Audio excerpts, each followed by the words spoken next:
Welcome to Dr. Mary Travelbest's 5 Steps to Solo Travel Guide for people like you who need some extra support traveling one at a time.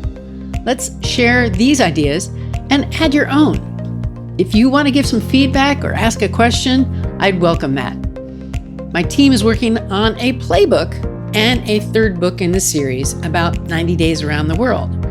In this episode, the FAQ is, how do I keep track of travel memories so I don't forget them? Today's destination is Venice, Italy, Part 2. Today's misstep, tickets sold out. And travel advice, stick to the outskirts for fewer tourists. So let's answer the FAQ. How do I keep track of travel memories so I don't forget them? And the answer, our memories may not be as sharp as we age, so recording our best thoughts in writing may be more critical. I use the Notes app on my phone, my audio recording app, and take lots of photos and videos while I travel. I do not post to social media while I travel, but wait until later, most of the time, to curate my memories in blogs and podcasts like this one. How you record and save your memories is really up to you. Whatever your process is, make sure you have enough memory and battery life that you can capture the essence of your travel, whether it's a person you met, a place you want to return to, or a special meal you ate. And now, today's destination, Venice, Italy, Part 2. To really enjoy Venice, Italy, as a tourist, you have to learn to get in sync with the city's vibe. And you need a lot of patience. My experiences were as a solo female, and yours may differ depending on your adventure step. It's definitely a step 5 destination. If you visit Venice now, you will pay a daily fee. The show notes have more on this. The highlights for me were on the water, where I spent almost all my time. I tried to get to the Lido. Lots of people wanted to get there at noon. I was at Mass at St. Nicholas of Tolentine at 11:15. It was a beautiful church near the train station. I did a lot of walking, and I was getting lost often. But my tip for you is to get the boat pass. Yes, sometimes you miss the boat. The next boat could be in another 15 minutes, so you need to wait. Study your transportation options ahead of time, if possible, and bring your patience. Boating on the water cools me down by about 20 degrees. It was very hot in July. I had a shade umbrella, a sun hat, sunglasses, and sunscreen. I was covered, but it was still hot. About 90 degrees.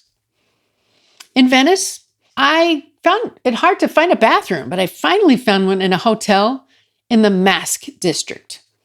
I wanted to find the Jewish ghetto, too, and the fish market, and also Burano and Tronchalito. I love the vibe here. Patient tourists are walking and waiting. Get in the sync. I'm learning some Italian words like exit, beach, and attention.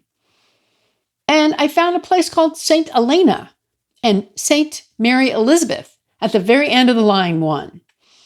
So I headed over to the beach there for a swim.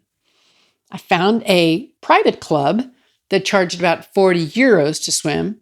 I had to walk a little further, but I found a free beach where the water was clear and refreshing. Then I had breakfast with a German young man from Bonn who's going to be in the New York area, but he's touring Europe solo. You can meet some great people while you're traveling, like I do. I took lots of buses and ferries Saturday. I went to Murano. I went all over. I took the Grand Canal to Lido. Then I took another to Lido SME. The train, 2 times, plus I paid again. It was about 1.5 euros, and I got really good value for 24 hours. Now, I needed a shower after that beach swim in the Lido Santa Maria Elizabeth. For the first time, my name was a neighborhood church. So, rest of the time I spent in Venice preparing for the rest of my trip. I took a bus to Venice, which was packed and hot, The train has AC, and that was much better. But overall, I really loved the ferries. I met a really nice guy named Matteo who helped me find the train station. He was very nice and humble, about 25 years of age, and he runs the ferry for tourists each day, and I thought to myself it must be stressful at times for him. He also warned me that strikes are possible here. They are announced in advance, he said. And now for today's misstep. The tickets to the opera in Venice were sold out. I thought I could get a ticket to the opera on the day of, but I was wrong. So book your tickets in advance. And today's travel advice: stick to the outskirts where there are fewer tourists. You don't need to be amid all the traffic. So arrive early, siesta midday, and relax with your shade umbrella in Venice. Cool down in advance. I want to bring meaning to your travel.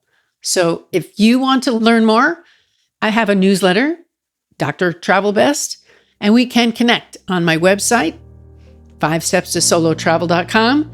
I also have a Facebook page and a private group, as well as Instagram and TikTok.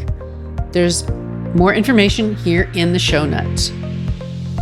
What's on your travel bucket list? Tell the doctor and her team of women who travel the world seeking the very best. Dr. Travelbest, that is.